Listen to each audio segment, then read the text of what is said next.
പശ്ചിമ ബംഗാളിൽ എவ்விதമാണോ സിപിഎമ്മിന്റെ ഓഫീസുകൾ ബിജെപിയുടെ കാര്യാലയങ്ങളായിട്ട് മാറിയിട്ടുള്ളത്, അതേ വിധത്തിൽ ഇവിടുത്തെ ഇഎംഎസ് മന്ദിരങ്ങളും ഇവിടുത്തെ എകെജി സെന്ററുകളും ഇവിടുത്തെ മുഴുവൻ ഇടതുപക്ഷ മന്ദിരങ്ങളും ബിജെപിയിലേക്ക് കടന്നു പോകുന്ന ഒരു കാലഘട്ടം അത് വിദൂരമല്ല എന്നുള്ളത് നിങ്ങൾ ഇപ്പോഴെങ്കിലും വിത്തുപാകിയിട്ട് 1925 രാഷ്ട്രീയ സ്വയം സേവക സംഘം എന്നുള്ള പേരിൽ ഒരു സംഘടന രൂപീകരിച്ചുകൊണ്ട് സ്വതന്ത്ര സമര കാലഘട്ടത്തിൽ ബ്രിട്ടീഷ് ഭരണകൂടത്തിന്റെ പാദസേവ ചെയ്തുകൊണ്ട് സ്വാതന്ത്ര്യാനന്തരം വ്യത്യസ്ത മാർഗങ്ങളിലൂടെ രാമായണ മഹാഭാരത സീരിയലുകളുടെ സംപ്രേക്ഷണത്തിന്റെ മറവിലൂടെ ഈ രാജ്യത്തെ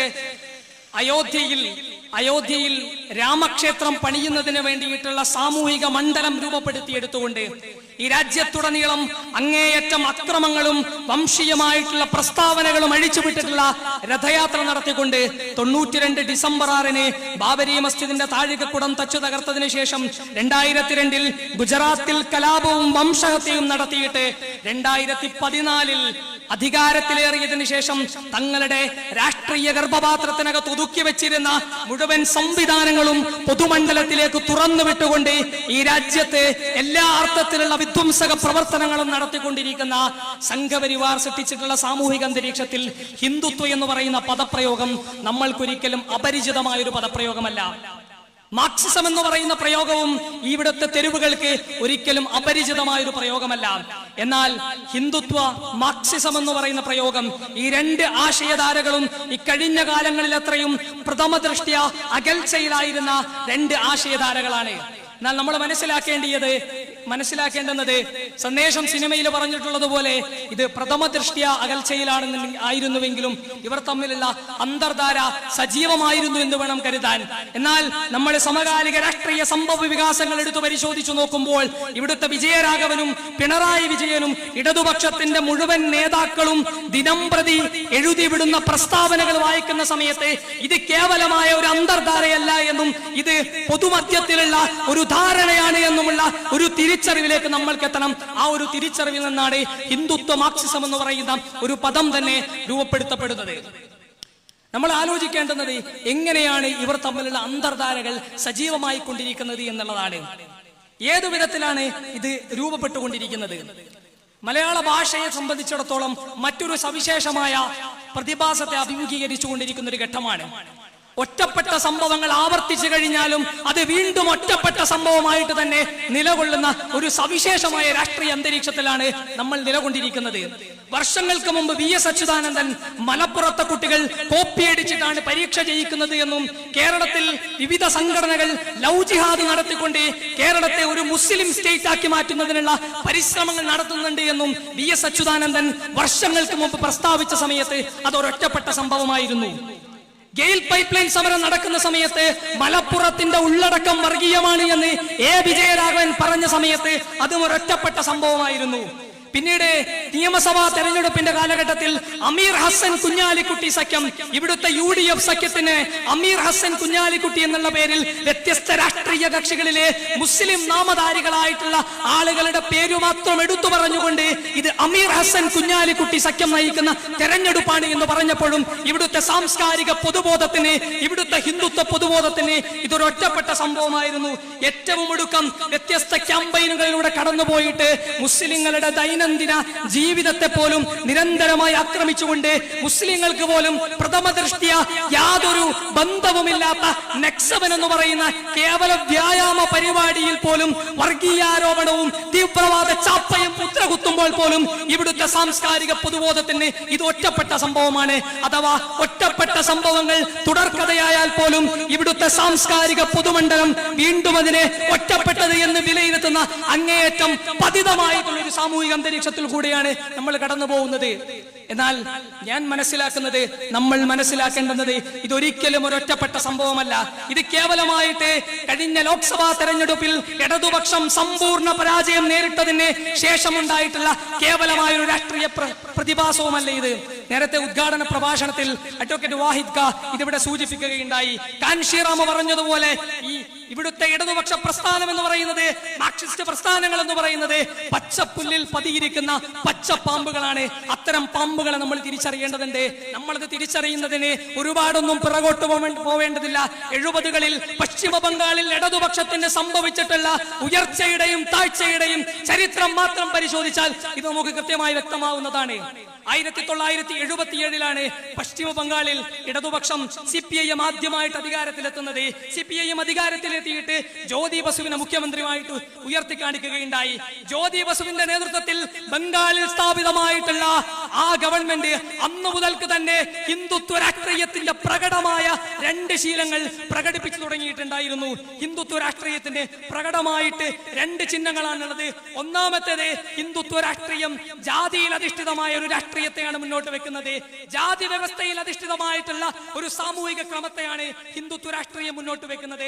രണ്ടാമതായിട്ട്, മുസ്ലിം അപരനെ സൃഷ്ടിച്ചുകൊണ്ട് മുസ്ലിം വിദ്വേഷം നിരന്തരം പറഞ്ഞു വെക്കുന്ന ഒരു രാഷ്ട്രീയത്തെയാണ് ഇവിടുത്തെ ഹിന്ദുത്വ രാഷ്ട്രീയം പറഞ്ഞു വെക്കുന്നത്. 77 സ്ഥാപിതമായിട്ടുള്ള ജ്യോതി ബസു സർക്കാർ മുതൽക്ക് 2011 വരെ നീണ്ട 34 വർഷക്കാലത്തോളം ബംഗാൾ ഭരിച്ച CPIM-ന്റെ ചരിത്രം മാത്രം മതി നമ്മൾക്ക് ഇതിന്റെ അനന്തരഫലങ്ങൾ പഠിക്കുവാൻ. 77 ജ്യോതി ബസുവിന്റെ സർക്കാർ നിലവിൽ വരികയാണ്. സർക്കാർ നിലവിൽ വന്ന സമയത്ത് ബംഗാളിൽ 33% വരുന്ന SC വിഭാഗത്തിൽ, ഷെഡ്യൂൾഡ് കാസ്റ്റ് വിഭാഗത്തിൽപ്പെട്ട ഒരൊറ്റ മന്ത്രിയെ പോലും സമ്മാനിക്കുവാൻ 77 ഇലക്ട് ചെയ്യപ്പെട്ടിട്ടുള്ള ബംഗാളിലെ ഇടതുപക്ഷ ഗവൺമെന്റിന് സാധിക്കുന്നില്ല.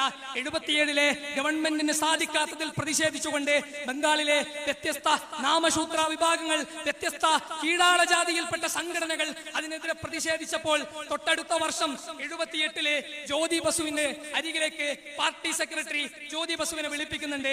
എന്നിട്ട് പറയുകയാണ്, ഇവിടുത്തെ നാമശൂദ്ര വിഭാഗക്കാർ അവർ പ്രതിഷേധം സൃഷ്ടിക്കുന്നു. അവരുടെ വിഭാഗത്തിൽ നിന്ന് ഒരാളെ പോലും മന്ത്രിയാക്കാത്തതിൽ അവർ പ്രതിഷേധം സൃഷ്ടിക്കുന്നു. അതിന്റെ ഫലമായിട്ട് കാന്തി വിശ്വാസ് എന്ന് പറയുന്ന ദളിത് വിഭാഗത്തിൽപ്പെട്ട ഒരു ഇടത് നേതാവിനെ അവർ മന്ത്രിയാക്കുകയാണ്. എന്നാൽ ജ്യോതി ബസുവിന്റെ മന്ത്രിസഭയിൽ കാന്തി വിശ്വാസിനെ മന്ത്രിയാക്കിയിട്ടും ആഴ്ചകളോളം കാന്തി വിശ്വാസിന് ഒരു വകുപ്പ് പോലും കൈമാറാതിരിക്കുകയും ഏറ്റവും ഒടുക്കം ഈ മന്ത്രിസഭയിൽ നിന്ന് ഞാൻ രാജിവെച്ചു പുറത്തു പോകുമെന്ന് കാന്തി വിശ്വാസ് പറഞ്ഞ ഘട്ടത്തിൽ മാത്രമാണ് ഇടതുപക്ഷം അദ്ദേഹത്തിന് മന്ത്രിസ്ഥാനം കൊടുക്കുന്നത്, പദവി അദ്ദേഹത്തിന് വകുപ്പ് കൈമാറുന്നത്. 78 എന്താണ് സംഭവിക്കുന്നത്? 77 ബംഗാളിൽ കമ്മ്യൂണിസ്റ്റ് സർക്കാർ അധികാരത്തിലേറുന്നത് അവിടുത്തെ വലിയൊരു ശതമാനം വരുന്ന അഭയാർത്ഥി വിഭാഗങ്ങളുടെ പിന്തുണയോടുകൂടെയാണ്. അഭയാർത്ഥികൾക്ക് ബംഗാളിന്റെ മുഖ്യധാരാ മേഖലകളിൽ ഞങ്ങൾ വാസസ്ഥലം നൽകാമെന്നുള്ള ഉറപ്പിന്റെ പുറത്താണ് ധാരാളക്കണക്കിനായിട്ടുള്ള അഭയാർത്ഥികൾ ബംഗാളിലെ ഇടത് ഗവൺമെന്റിൽ പ്രതീക്ഷ അർപ്പിച്ചത്. ആ പ്രതീക്ഷയുടെ ഫലമായിട്ട് ബംഗാളിന്റെ മുഖ്യ തെരുവീതികളിലേക്ക് അവർ കടന്നു വരുന്നു. ആ സമയത്ത് ഇടതുപക്ഷം വാക്കുമാറി. ഇടതുപക്ഷം അവരോട് പറഞ്ഞു, നിങ്ങൾ സുന്ദർബൻ വനങ്ങളിലേക്ക് പോവുക. സുന്ദർബൻ വനത്തിൽ ഒരുപാട് അധിവാസമില്ലാത്ത, ജനാധിവാസമില്ലാത്ത ഒരുപാട് ദ്വീപുകളുണ്ട്. നിങ്ങൾ അത്തരം ദ്വീപുകൾ തെരഞ്ഞെടുക്കുക. അതിന്റെ ഫലമായിട്ട് ധാരാളക്കണക്കിന് വരുന്ന അഭയാർത്ഥികൾ മാരിച്ചാപ്പി എന്ന് പറയുന്ന ഒരു ദ്വീപിലേക്ക് പോവുകയാണ്. മാരിച്ചാപ്പി എന്ന് പറയുന്ന ആ ദ്വീപിലേക്ക് പോയതിന് തൊട്ടു പിന്നാലെ ഇടതു ഗവൺമെന്റിന്റെ പോലീസ് മാരിച്ചാപ്പി ദ്വീപ് മൊത്തത്തിൽ വളയുകയും ഏകദേശം 2000-ഓളം വരുന്ന ദളിത് സമുദായങ്ങളെ വെടിവെച്ച് വീഴ്ത്തിക്കൊണ്ട് വ്യത്യസ്തങ്ങളായിട്ട് കോളറ ബാധിച്ച ജനസമൂഹങ്ങളെ ചികിത്സ തേടാൻ അനുവദിക്കാതെ രക്ഷതേടാൻ ശ്രമിച്ചവരെ വെടിവെച്ച് വീഴ്ത്തിക്കൊണ്ട് ബംഗാളിലെ മാരിച്ചാപ്പിയിൽ ചരിത്രം മറന്നുപോയിട്ടുള്ള, പശ്ചിമ ബംഗാളിലെ പാഠപുസ്തകങ്ങൾ പോലും മറന്നുപോയിട്ടുള്ള, ആസൂത്രിതമായിട്ട് മായ്ച്ചു കളഞ്ഞിട്ടുള്ള ദളിത് കൂട്ടകൾ നടത്തിയ സംഘടനയുടെ പേരാണ് CPIM എന്ന് പറയുന്നത്. 1900 സാമൂഹ്യ ശാസ്ത്ര ചരിത്രകാരന്മാർ പറയുന്നത്, നരവംശ ചരിത്രകാരന്മാർ പറയുന്നത് 1970-കൾക്ക് ശേഷമാണ് സുന്ദർബൻ കാടുകളിലുള്ള കടുവകൾ നരഭോജികളായി തീർന്നത്. കാരണം എന്തെന്നറിയാമോ? 1978 മാരിച്ചാപ്പിയിൽ 2000-ഓളം വരുന്ന ദളിതുകളെ CPIM-ന്റെ ഭരണകൂടം കൊന്നുതള്ളിയതിന് ശേഷം അവരുടെ ഡെഡ് ബോഡി പോലും മാരിച്ചാപ്പിയിൽ നിന്ന് നീക്കം ചെയ്യാതെ ബംഗാളിന്റെ ഉൾക്കാടുകളിലെ കടുവകൾക്ക് ഭക്ഷണമായിട്ട് കൊടുക്കുകയും 78-കൾക്ക് ശേഷം ബംഗാളിലെ കടുവകൾ നരഭോജികളായി തീരുകയും ചെയ്തതിന്റെ ഏറ്റവും ഭീതിതമായിട്ടുള്ള ചരിത്രം നമ്മൾക്ക് മുമ്പിലുണ്ട്. ഒന്നാമത്തെ ജ്യോതി ബസുവിന്റെ സർക്കാർ 1983 അവസാനിക്കുകയുണ്ടായി. 83 അവസാനിച്ചതിന് ശേഷം ഞാൻ നേരത്തെ പറഞ്ഞ കാന്തി വിശ്വാസിനെ രണ്ടാമത്തെ മന്ത്രിസഭയിൽ അദ്ദേഹത്തിന് പ്രൈമറി എഡ്യൂക്കേഷന്റെ പ്രാഥമിക വിദ്യാഭ്യാസത്തിന്റെ വകുപ്പ് കൊടുക്കുകയുണ്ടായി. അങ്ങനെ അദ്ദേഹം ആ പദവിയിലെത്തിയതിനു ശേഷം ഏതാനും മാസങ്ങൾ പിന്നിട്ടപ്പോൾ പശ്ചിമ ബംഗാളിലെ പാർട്ടിയുടെ സംസ്ഥാന സെക്രട്ടറി കാന്തി വിശ്വാസിനെ പാർട്ടിയുടെ സംസ്ഥാന കാര്യാലയത്തിലേക്ക് വിളിപ്പിക്കുന്നു. കാര്യാലയത്തിലേക്ക് വിളിപ്പിച്ച ശേഷം അദ്ദേഹത്തിന് മുന്നിലേക്ക് 400ഓളം വരുന്ന കത്തുകൾ കൈമാറുകയാണ്. എന്നിട്ട് പറയുന്നു, താങ്കളെ പ്രൈമറി എഡ്യൂക്കേഷന്റെ മന്ത്രിയാക്കിയതിനു ശേഷം ഈ ഓഫീസിലേക്ക് സംസ്ഥാന സെക്രട്ടറി എന്ന അഡ്രസ്സിലേക്ക് ഈ പാർട്ടിയുടെ കോംറേഡ്സിൽ നിന്ന് എനിക്ക് വന്നു ചേർന്നിട്ടുള്ള കത്തുകളാണിവ. ഈ കത്തുകളിലൊക്കെയും ബംഗാളിലെ ഭദ്രാലോക് അഥവാ ബംഗാളിലെ സവർണ കുലജാതരായിട്ടുള്ള സഖാക്കൾ താങ്കൾക്കെതിരെ എഴുതിയിട്ടുള്ള ഒരു ദളിതനായിട്ടുള്ള ആൾ തങ്ങളുടെ കുട്ടികളുടെ പ്രാഥമിക വിദ്യാഭ്യാസത്തിന്റെ അജണ്ട നിർണയിക്കുന്നതിൽ പ്രതിഷേധിച്ചുകൊണ്ട് ബംഗാളിലെ സവർണരായ സഖാക്കൾ എഴുതിയ 400-ലധികം കത്തുകളാണ് എന്ന് പറഞ്ഞുകൊണ്ട് കാന്തി വിശ്വാസിന്റെ മുന്നിലേക്ക് ആ കത്തുകൾ നീട്ടുകയാണ്. നിങ്ങളൊന്ന് ആലോചിച്ചു നോക്കേണ്ടത്, 400-ലധികം വരുന്ന ബംഗാളിലുള്ള പശ്ചിമ ബംഗാളിലെ സവർണരായിട്ടുള്ള കമ്മ്യൂണിസ്റ്റുകൾ ഇവിടെ ഒരു ദളിതൻ മന്ത്രിയായതിനെതിരെ കത്തെഴുതുന്ന സമയത്ത് ആ 400ഓളം വരുന്ന കത്തെഴുതിയ സവർണ മാടമ്പിമാരെ വിളിച്ചുകൊണ്ട് അവരെ തിരുത്തുന്നതിന് പകരം മന്ത്രിയായിട്ടുള്ള ഈ കത്തുകളിലൂടെ നിരന്തരം ഇരയാക്കപ്പെട്ടുകൊണ്ടിരിക്കുന്ന കാന്തി വിശ്വാസിനെ വിളിച്ച് താക്കീത് നൽകുന്ന ഇടതുപക്ഷത്തിന്റെ രാഷ്ട്രീയപരമായിട്ടുള്ള അപജയത്തെക്കുറിച്ച് നമ്മൾ ആലോചിക്കേണ്ടതുണ്ട്. ഇതവിടെയും അവസാനിക്കുന്നില്ല. പശ്ചിമ ബംഗാളിൽ കേവലമായ ദളിത് സമൂഹത്തിന്റെ മേൽ മാത്രമല്ല CPIM അതിക്രമം നടത്തിയിട്ടുള്ളത്. 77-ൽ ബംഗാളിൽ ജ്യോതി ബസുവിന്റെ സർക്കാർ അധികാരത്തിൽ നിൽക്കുന്ന സമയത്ത് തുടർന്നങ്ങോട്ട് 34 വർഷക്കാലത്തോളം അവിടെ CPIM ഭരിച്ചുകൊണ്ടിരിക്കുന്ന സാഹചര്യത്തിൽ ബംഗാളിലെ മുസ്ലിം സമുദായത്തിന്റെ സവിശേഷമായ ഒരു പിന്തുണ അവിടുത്തെ ഭരണകൂടങ്ങൾക്ക് ഉണ്ടായിരുന്നു.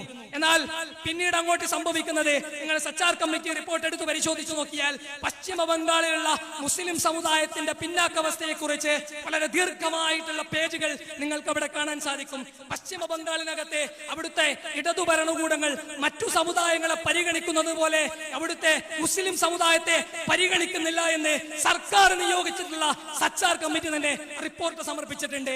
അങ്ങനെ സച്ചാർ കമ്മിറ്റിയുടെ റിപ്പോർട്ട് വരുന്നു, മുസ്ലിം സമുദായത്തിന്റെ പിന്നാക്കാവസ്ഥയിൽ മനംനൊന്ത് അവിടുത്തെ മുസ്ലിം സംഘടനകൾ മദ്രസകൾ ആരംഭിച്ചുകൊണ്ട് മുസ്ലിം വിദ്യാർത്ഥികൾക്ക് വേണ്ടിയിട്ട് പ്രാഥമിക വിദ്യാഭ്യാസത്തിനുള്ള സൗകര്യം ഒരുക്കി നൽകുകയാണ്. ആ സമയത്ത് അന്നത്തെ ബംഗാൾ മുഖ്യമന്ത്രിയായിരുന്ന ബുദ്ധദേവ് ഭട്ടാചാര്യ മദ്രസകളെ കുറിച്ച് വിശേഷിപ്പിച്ചിട്ടുണ്ടായിരുന്നത് ഇത് ഭീകരവാദത്തിന്റെ കേന്ദ്രങ്ങളാണ്, ഡെൻസ് ഓഫ് ടെററിസം എന്ന് വിളിച്ചുകൊണ്ട് ഇവിടുത്തെ മദ്രസകൾ മുഴുവനും ഭീകരവാദത്തിന്റെ കേന്ദ്രമാണ് എന്ന് 2002-ൽ ബുദ്ധദേവ് ഭട്ടാചാര്യ പ്രസ്താവിക്കുകയുണ്ടായി. നമ്മളൊന്ന് ആലോചിച്ച് നോക്കേണ്ടത്, എന്നു മുതലാണ് നമ്മൾ ഇത്തരം വാദങ്ങൾ കേൾക്കാൻ തുടങ്ങിയിട്ടുള്ളത്? സംഘപരിവാർ കേരളത്തിന്റെ പൊതുമണ്ഡലത്തിൽ വന്നുകൊണ്ട് മദ്രസകളെ ഭീകരവാദത്തിന്റെ കേന്ദ്രങ്ങൾ എന്നും മദ്രസകളിൽ പഠിക്കുന്നവർ തീവ്രവാദികളാണ് എന്നും ഈ അടുത്ത കാലത്താണ് പൊതുമണ്ഡലത്തിൽ വന്നുകൊണ്ട് പ്രസ്താവിക്കാൻ തുടങ്ങിയിട്ടുള്ളത്. നമ്മൾ വിചാരധാരയിലൂടെ വായിച്ചറിഞ്ഞിട്ടുണ്ടാവും. മറ്റനേകം അദ്വാനിയുടെയും മുരളി മനോഹർ ജോഷിയുടെയും പ്രസംഗങ്ങളിലൂടെ നമ്മൾ കേട്ടിട്ടുണ്ടാവും. എന്നാൽ കേരളക്കരയിലുള്ള സംഘപരിവാറുകാർ ഈ അടുത്ത കാലത്താണ് ഇത്തരം പ്രസ്താവനകൾ തെരുവിലൂടെ ശബ്ദിക്കുവാൻ തുടങ്ങിയിട്ടുണ്ടായിരുന്നത്. എന്നാൽ നമ്മൾ മനസ്സിലാക്കേണ്ടത്, 2002-ൽ ഇന്ത്യയിൽ വെച്ച് ഇന്ന് ഇന്ത്യ ഭരിച്ചുകൊണ്ടിരിക്കുന്ന പ്രധാനമന്ത്രി നരേന്ദ്രമോദി ഗുജറാത്തിൽ അധികാരത്തിലിരിക്കെ നടത്തിയിട്ടുള്ള മുസ്ലിം വംശഹത്യയുടെ പശ്ചാത്തലത്തിൽ പോലും പശ്ചിമ ബംഗാളിൽ ഇരുന്നുകൊണ്ട് ഇവിടുത്തെ മദ്രസകൾ തീവ്രവാദത്തിന്റെ കേന്ദ്രങ്ങളാണ് എന്നുള്ള അങ്ങേയറ്റം മുസ്ലിം വിരുദ്ധമായ പ്രസ്താവന നടത്തുവാൻ യാതൊരു മടിയുമില്ലാത്ത രാഷ്ട്രീയ പ്രസ്ഥാനത്തിന്റെ പേരാണ് CPIM എന്ന് പറയുന്നത്. പിന്നീട് 2005-ൽ CPIM-ന് തന്നെ മറ്റൊരു നേതാവ്, സുഭാഷ് ചക്രവർത്തി എന്ന് പറയുന്ന മറ്റൊരു നേതാവ്, അദ്ദേഹം ബംഗാളിൽ മന്ത്രിയായിട്ടുണ്ട്. ഒരിക്കൽ അദ്ദേഹം കാളിദേവിക്ക് പൂജ സമർപ്പിച്ചതിനെ തുടർന്ന് അദ്ദേഹത്തെ മാധ്യമപ്രവർത്തകർ അദ്ദേഹത്തോട് ചോദിച്ച സമയത്ത് അദ്ദേഹം പറഞ്ഞിട്ടുള്ളത്, firstly I am a Brahmin, then I am a communist. ആദ്യം പ്രാഥമികമായിട്ട് ഞാനൊരു ബ്രാഹ്മണനാണ്, അതിനുശേഷം ഞാനൊരു കമ്മ്യൂണിസ്റ്റ് ആണ്. ഒരേ സമയം ഒരാൾക്ക് ബ്രാഹ്മണ്യവാദത്തെയും ഒരേ സമയം ഒരാൾക്ക് കമ്മ്യൂണിസ്റ്റ് വാദത്തെയും ഉയർത്തിപ്പിടിക്കാൻ കഴിയുന്നുണ്ട് എങ്കിൽ അതിന്റെ പേരാണ് ഹിന്ദുത്വ മാർക്സിസം എന്ന് പറയുന്നത്. ഒരേ സമയം ജാതിയുടേതായിട്ടുള്ള എല്ലാ അജണ്ടകളെയും സ്വന്തം കൈവെള്ളയിൽ കൊണ്ടു നടക്കാനും അതേ സമയം തന്നെ കമ്മ്യൂണിസത്തിന്റെ വേദികളിൽ വന്നു നിന്നുകൊണ്ട് നെടുനീളൻ പ്രസംഗങ്ങൾ നടത്തുവാനും കമ്മ്യൂണിസ്റ്റ് മന്ത്രിസഭകളിൽ മന്ത്രിപ്പട്ടം കരസ്ഥമാക്കുവാനും അവർക്ക് സാധിക്കുന്നുണ്ട് എങ്കിൽ അതിന്റെ പേരാണ് ബ്രാഹ്മണ്യ മാർക്സിസം എന്ന് പറയുന്നത്. നമ്മൾ ഇന്ന് ഇവിടെ കണ്ടുകൊണ്ടിരിക്കുന്നത്, കേരളത്തിന്റെ പൊതുമണ്ഡലത്തിൽ കണ്ടുകൊണ്ടിരിക്കുന്നത് 70 80കളിലും 80കളിലും 90കളിലും 2000ത്തിന്റെ തുടക്കത്തിലും പശ്ചിമ ബംഗാളിൽ ഇടതുപക്ഷം നടപ്പിലാക്കിയിട്ടുള്ള ഹിന്ദുത്വ മാർക്സിസത്തിന്റെ മറ്റൊരു പതിപ്പാണ്, അഥവാ കൂടുതൽ ഇസ്ലാമോഫോബിക് ആയിട്ടുള്ള മറ്റൊരു പതിപ്പിനെയാണ് നമ്മൾ കേരളത്തിന്റെ പൊതുമണ്ഡലത്തിൽ നമ്മൾ ഇന്ന് അനുഭവിച്ചു കൊണ്ടിരിക്കുന്നത്. നിങ്ങൾ ഇന്ത്യയിലുള്ള ക്യാമ്പസുകളിലേക്ക് നിങ്ങൾ കടന്നു പോവുക. ഇന്ത്യയിലുള്ള ക്യാമ്പസുകളിലേക്ക് കടന്നുപോയാൽ ഇവിടുത്തെ CPIM വിദ്യാർത്ഥി വിഭാഗമായിട്ടുള്ള students federation of India SFI നടത്തുന്ന അങ്ങേയറ്റം മുസ്ലിം വിരുദ്ധമായിട്ടുള്ള പ്രസ്താവനകളെ നമ്മൾക്ക് കാണുവാൻ സാധിക്കും. ഇന്ത്യയിലെ കേന്ദ്ര സർവകലാശാലകളിലേക്ക് ഇവിടുത്തെ മുസ്ലിം സമുദായങ്ങളിൽ നിന്ന്, ദളിത് സമുദായങ്ങളിൽ നിന്ന് വിദ്യാർത്ഥികൾ കടന്നു ചെല്ലാൻ തുടങ്ങിയിട്ടുള്ളത് മണ്ഡൽ കമ്മീഷന് ശേഷമാണ്. മണ്ഡൽ കമ്മീഷന് ശേഷം ഇവിടുത്തെ സർവകലാശാലകളിൽ മുസ്ലിം ദളിത് വിദ്യാർത്ഥികൾക്ക് സംവരണം നടപ്പിലാക്കിയതിനു ശേഷമാണ് OBC വിഭാഗത്തിൽ അടക്കമുള്ള ആളുകൾ ക്യാമ്പസുകളിലേക്ക് കടന്നു ചെല്ലുന്നത്. അതുവരെ ഇടതുപക്ഷത്തിന്റെ കോട്ടകളായിരുന്ന ക്യാമ്പസുകൾ ഇടതുപക്ഷം തങ്ങളുടെ റൊമാന്റിസൈസ് ചെയ്യപ്പെട്ടിട്ടുള്ള കാൽപ്പനികമായിട്ടുള്ള ആശയങ്ങൾ നിരന്തരം ഉരുവിട്ടുകൊണ്ട് കോട്ടകളാക്കി വെച്ചിരുന്ന ക്യാമ്പസുകൾ, അത്തരം ക്യാമ്പസുകളിലേക്ക് മണ്ഡലാനന്തരം ഫ്രറ്റേണിറ്റി മൂവ്മെന്റ് അടക്കമുള്ള വ്യത്യസ്ത ഐഡന്റിറ്റി മൂവ്മെന്റുകൾ അടക്കമുള്ള വ്യത്യസ്ത മൂവ്മെന്റുകൾ ക്യാമ്പസുകളിലേക്ക് കടന്നു ചെല്ലുന്നു. ഇത്തരം ക്യാമ്പസുകളിൽ ദളിതുകളും മുസ്ലിമുകളും ഇത്തരം ക്യാമ്പസുകളിലെ സംഘടനകളിൽ ഭൂരിപക്ഷം ഉണ്ടായിരിക്കെ അത്തരം സംഘടനകളെ SFI നേരിട്ടുണ്ടായിരുന്നത് നിങ്ങൾ ഫണ്ടമെന്റലിസ്റ്റുകളാണ്, നിങ്ങൾ തീവ്രവാദികളാണ്, നിങ്ങൾ വർഗീയ ാണ് എന്നുള്ള ചാപ്പ നൽകിക്കൊണ്ട് ഇവിടെ നിരന്തരം അടിച്ചമർത്തലുകൾ അനുഭവിച്ചു കൊണ്ടിരിക്കുന്ന ജനസമൂഹങ്ങളെ ഭീകരവൽക്കരിക്കുന്നതിനായിട്ടുള്ള പരിശ്രമങ്ങളിലാണ് ഇവിടുത്തെ SFIയും അവരുടെ മാതൃപ്രസ്ഥാനമായിട്ടുള്ള CPIയും ഏർപ്പെട്ടുകൊണ്ടിരുന്നത് എന്ന് നമ്മൾ ചരിത്രം നോക്കുമ്പോൾ നമുക്ക് മനസ്സിലാക്കാൻ സാധിക്കുന്നതാണ്. എന്നാൽ ഇവിടുത്തെ ഇടതുപക്ഷക്കാരെ നിങ്ങളൊന്ന് ആലോചിച്ചു നോക്കേണ്ടതുണ്ട്. നിങ്ങൾ ആരെയാണ് ഇവിടെ ഭീകരവാദം ആരോപിക്കുന്നത്? നിങ്ങൾ ആരെയാണ് ഇവിടെ തീവ്രവാദം ആരോപിക്കുന്നത്? ബഗൽപൂരിലും ഭീവണ്ടിയിലും മാലേഗാവിലും മക്കാ മസ്ജിദിലും മുസഫർ നഗറിലും മുസഫർപൂരിലും നിരായുധരാക്കപ്പെട്ടുകൊണ്ട് നിരന്തരം അരുംകൊല ചെയ്യപ്പെട്ടുകൊണ്ടിരിക്കുന്ന 10,000ങ്ങളുടെ സമുദായമാണ് ഇന്ത്യയിലെ മുസ്ലിം സമുദായം എന്ന് പറയുന്നത്. ഇവിടുത്തെ തെരുവീതികളിൽ അകാരണമായിട്ട് കൊല ചെയ്യപ്പെട്ടുകൊണ്ടിരിക്കുന്ന 10,000ങ്ങളുടെ സമുദായമാണ് ഇവിടുത്തെ മുസ്ലിം സമുദായം എന്ന് പറയുന്നത്. ഈ രാജ്യത്തിന്റെ തെരുവുകളിൽ എന്തിലധികം ഈ രാജ്യത്തെ തെരഞ്ഞെടുക്കപ്പെട്ട ഒരു MP ആയി കഴിഞ്ഞാൽ പോലും ഇവിടെ ഒരു വർഗീയ കലാപം നടക്കുന്ന സമയത്ത് സ്വന്തം പോലീസ് പോലും രക്ഷക്കെത്താത്ത വിധത്തിൽ ഇഹ്സാൻ ജാഫരിയെ പോലുള്ള കോൺഗ്രസിന്റെ MP-മാർക്കടക്കം ഗുജറാത്തിലെ വംശഹത്യയിൽ കത്തിയെറിയപ്പെടേണ്ട സാഹചര്യം ഉണ്ടായിട്ടുള്ള ഒരു രാഷ്ട്രത്തിൽ ഇരുന്നു കൊണ്ടാണ് നമ്മൾ സംസാരിക്കുന്നത്. ഇങ്ങനത്തെ ഒരു സാമൂഹിക അന്തരീക്ഷത്തിൽ നിലയുറപ്പിച്ചു കൊണ്ടിരിക്കുന്ന സമയത്ത് നിരന്തരം അമർച്ച ചെയ്യപ്പെട്ടുകൊണ്ടിരിക്കുന്ന, നിരന്തരം നിശബ്ദരാക്കപ്പെട്ടുകൊണ്ടിരിക്കുന്ന ഈ സമുദായത്തിന്റെ ചെറുപ്പക്കാർ നിരന്തരമായിട്ട് ജയിലറകളിൽ നിരപരാധികളായിക്കൊണ്ട് കാരാഗ്രഹവാസം അനുഷ്ഠിച്ചു കൊണ്ടിരിക്കുന്ന ഒരു സമുദായത്തിന് നേരെയാണ് നിങ്ങൾ ഭീകരവാദവും തീവ്രവാദവും ആരോപിക്കുന്നത്. ഈ സമുദായം നടത്തുന്ന ചെറിയ അർത്ഥത്തിലുള്ള രാഷ്ട്രീയപരമായിട്ടുള്ള ഉണർവുകളെയാണ് നിങ്ങൾ തീവ്രവാദ ചാപ്പ നൽകിക്കൊണ്ട് ഇല്ലാതാക്കാൻ ശ്രമിച്ചുകൊണ്ടിരിക്കുന്നത്. സവിശേഷമായ രാഷ്ട്രീയ അന്തരീക്ഷം പരിശോധിക്കുമ്പോൾ നിങ്ങളെ രാഷ്ട്രീയം പോലും പറയേണ്ടതില്ല. ഇവിടെ നിങ്ങൾക്ക് തീവ്രവാദ ചാപ്പ ലഭിക്കുവാൻ നിങ്ങളെ രാഷ്ട്രീയം പറയാതെ നിങ്ങളൊരു ക്യാമ്പസിനകത്തെ സമാധാനിയായിക്കൊണ്ട് പഠിക്കാൻ തീരുമാനിച്ചാലും തൊട്ടടുത്ത ദിവസം നജീബ് അഹമ്മദിനെ പോലെ പാതിരാവിൽ നിങ്ങളെ ABVP-ക്കാർ കാണാതാക്കി കളയുന്ന ഒരു രാഷ്ട്രീയ സാഹചര്യത്തിലൂടെയാണ് നമ്മൾ ജീവിച്ചു കൊണ്ടിരിക്കുന്നത്. നിങ്ങളൊരു രാഷ്ട്രീയ വേദിയിലും ഒരു രാഷ്ട്രീയ പ്രസംഗത്തിലും പങ്കെടുക്കാതെ നിങ്ങൾ കേവലമായ ഈ രാജ്യത്തിന്റെ ഒരു ട്രെയിനിലൂടെ സഞ്ചരിച്ചാൽ ജുനൈദ് അഹമ്മദിനെ പോലെ ആക്രമിച്ചുകൊണ്ട് കൊല്ലപ്പെട്ടേക്കാവുന്ന അത്രയധികം ഭീതിതമായ ഒരു രാഷ്ട്രീയ സാഹചര്യത്തിലൂടെയാണ് നമ്മൾ കടന്നു പോകുന്നത്. ഇങ്ങനെ ഒരു രാഷ്ട്രീയ സാഹചര്യത്തിൽ അടിച്ചമർത്തപ്പെടുന്ന മനുഷ്യരുടെ അവരോടൊപ്പം ചേർന്ന് നിൽക്കേണ്ട രാഷ്ട്രീയ ധാർമ്മികത പോലും ഇല്ലാതെ വേട്ടക്കാരോടൊപ്പം ഇരപിടിക്കാനിറങ്ങുന്ന CPIM-നോട് ഞങ്ങൾക്കൊന്നേ പറയുവാനുള്ളൂ. നിങ്ങൾ ഈ പണി തുടരുകയാണ് എങ്കിൽ നിങ്ങൾക്ക് AKG സെന്ററിനെ മാരാർജി ഭവനിൽ ലയിപ്പിക്കേണ്ടി വരുന്ന കാലഘട്ടം വിദൂരമല്ല എന്നുള്ളതാണ്. നമ്മൾ ആലോചിച്ച് നോക്കേണ്ടത് CPIM സമകാലിക രാഷ്ട്രീയ സാഹചര്യത്തിൽ എത്തിച്ചേർന്നിരിക്കുന്ന അങ്ങേയറ്റം ഭീകരമായിട്ടുള്ള ഒരു അവസ്ഥയെ കുറിച്ചാണ്. കേവലമായ മുസ്ലിം രാഷ്ട്രീയ സംഘടന നടത്തുന്ന ആളുകളെ കുറിച്ച് മാത്രമല്ല ഇവരിപ്പോൾ ഭീകരവാദം ആരോപിച്ചുകൊണ്ടിരിക്കുന്നത്. മറിച്ച് അതിരാവിലെ ഉണർന്നെഴുന്നേറ്റതിന് ശേഷം വ്യായാമം ചെയ്യാൻ പോകുന്ന നെക്സവൻ കൂട്ടായ്മയിൽ അടക്കമുള്ള ആളുകളെ, മുസ്ലിം സമുദായത്തിന് പ്രത്യക്ഷത്തിൽ യാതൊരർത്ഥത്തിലുള്ള ബന്ധവുമില്ലാത്ത ഏതാനും ചില മുസ്ലിമീങ്ങൾ പങ്കെടുക്കുന്നു എന്നുള്ള ബന്ധം മാത്രം ഒഴിച്ചു നിർത്തി കഴിഞ്ഞാൽ അങ്ങനെയുള്ള നെക്സവൻ എന്ന് പറയുന്ന മുസ്ലിങ്ങളുടെ ദൈനംദിന ജീവിതത്തെ പോലും ഭീകരവൽക്കരിച്ചുകൊണ്ടാണ് ഇടതുപക്ഷം ഇവിടെ പ്രവർത്തിച്ചുകൊണ്ടിരിക്കുന്നത്. ഇടതുപക്ഷം ഇവിടെ ശ്രമിക്കുന്നതിന്റെ അജണ്ട നമ്മൾക്കൊക്കെ അറിയാവുന്നതാണ്. കഴിഞ്ഞ 2 ലോക്സഭാ തെരഞ്ഞെടുപ്പുകളിലൂടെ ഇടതുപക്ഷത്തിന് ബോധ്യമായി കഴിഞ്ഞു, ഇവിടെ ദേശീയ തലത്തിൽ സംഘപരിവാറിനെ പ്രതിരോധിക്കുവാൻ CPIM-ന് സാധ്യമല്ല എന്നുള്ളത് ഇവിടുത്തെ ജനസമൂഹം തിരിച്ചറിഞ്ഞു കഴിഞ്ഞിരിക്കുന്നു. അതുകൊണ്ട് തന്നെ ഇവിടുത്തെ ന്യൂനപക്ഷ സമുദായത്തിന്റെ വോട്ടുകൾ ഇനി ഞങ്ങൾക്ക് ആവശ്യമില്ല, മറിച്ച് ഞങ്ങൾ ഇവിടുത്തെ ഭൂരിപക്ഷ സമുദായത്തിന്റെ വോട്ട് കൺസോളിഡേറ്റ് ചെയ്തുകൊണ്ട് ഞങ്ങൾക്കിവിടെ രാഷ്ട്രീയപരമായിട്ടുള്ള സർവൈവൽ നടത്താമെന്നുള്ളതാണ് ഇടതുപക്ഷം കരുതിയിരിക്കുന്നത്.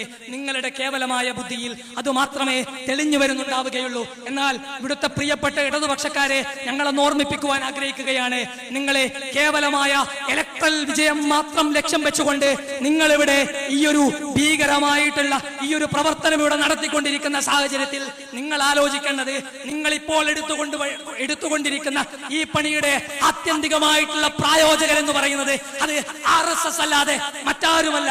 പശ്ചിമ ബംഗാളിൽ എவ்விதമാണോ CPIM-ന്റെ ഓഫീസുകൾ BJP-യുടെ കാര്യാലയങ്ങളായിട്ട് മാറിയിട്ടുള്ളത്, അതേ വിധത്തിൽ ഇവിടുത്തെ EMS മന്ദിരങ്ങളും ഇവിടുത്തെ AKG സെന്ററുകളും ഇവിടുത്തെ മുഴുവൻ ഇടതുപക്ഷ മന്ദിരങ്ങളും BJP-യിലേക്ക് കടന്നു പോകുന്ന ഒരു കാലഘട്ടം അത് വിദൂരമല്ല എന്നുള്ളത് നിങ്ങൾ ഇപ്പോഴെങ്കിലും തിരിച്ചറിയണം. ഇതുവരെ നാഗ്പൂരിൽ നിന്ന് പുറപ്പെടുവിച്ചുകൊണ്ട് മാരാർജി ഭവനിൽ നിന്ന് വിവർത്തനം ചെയ്തുകൊണ്ട് AKG സെന്ററിൽ നിന്ന് നിങ്ങളെ തൊണ്ട തൊടാതെ വിഴുങ്ങിയിരുന്ന ക്യാപ്സ്യൂളുകൾ ഇനി മാറാൻ പോകുന്നത് AKG സെന്ററിൽ നിന്ന് നിങ്ങൾ ഉൽപ്പാദിപ്പിക്കുകയും മാരാർജി ഭവനിൽ നിന്ന് ഇവിടുത്തെ RSS ട്രാൻസ്ലേറ്റ് ചെയ്യുകയും നാഗ്പൂരിൽ നിന്ന് മോഹൻ ഭഗവത് ഉദ്ധരിക്കുകയും ചെയ്യുന്ന ഒരു കാലഘട്ടം വിദൂരമല്ല. ആ ഒരു കാലഘട്ടത്തിലേക്കാണ് നിങ്ങളുടെ പോക്ക്. അതുകൊണ്ട് ഇവിടുത്തെ പൊതുമണ്ഡലത്തെ അപകടപ്പെടുത്തിക്കൊണ്ട് നിങ്ങൾക്ക് അതിജീവനം സാധ്യമാവുമെന്ന് നിങ്ങൾ കരുതുന്നുണ്ട് എങ്കിൽ നിങ്ങൾക്ക് തെറ്റുപറ്റി. കാരണം ഇവിടുത്തെ പൊതുജനം നിങ്ങൾ വിചാരിക്കുന്നത് പോലെ നിങ്ങളുടെ അജണ്ടയിൽ വീഴുന്ന ഒരു കൂട്ടരല്ല. അത് കഴിഞ്ഞ 7 പതിറ്റാണ്ടുകളായിട്ട് നമ്മൾ തെളിയിച്ചിട്ടുള്ളതാണ്. ഇനിയും അത് തെളിയിക്കുമെന്ന് ഇവിടുത്തെ ഇടതുപക്ഷത്തെ ഹൃദയപൂർവ്വം ഓർമ്മപ്പെടുത്തിക്കൊണ്ട് ഞാൻ എന്റെ വാക്കുകൾ അവസാനിപ്പിക്കുന്നു. ഹിന്ദുത്വ മാർക്സിസത്തിനെതിരെ ജനകീയ പ്രതിരോധം തീർത്തുകൊണ്ട് മാഹിയിലെ ഈ നഗരത്തിൽ സവിശേഷമായ ഈ ഒരു പൊതുയോഗം സംഘടിപ്പിച്ച SIO കണ്ണൂർ ജില്ലാ കമ്മിറ്റിക്ക് ഫ്രറ്റേണിറ്റി മൂവ്മെന്റിന്റെ എല്ലാ വിപ്ലവ അഭിവാദ്യങ്ങളും നേർന്നുകൊണ്ട് അവസാനിപ്പിക്കുന്നു.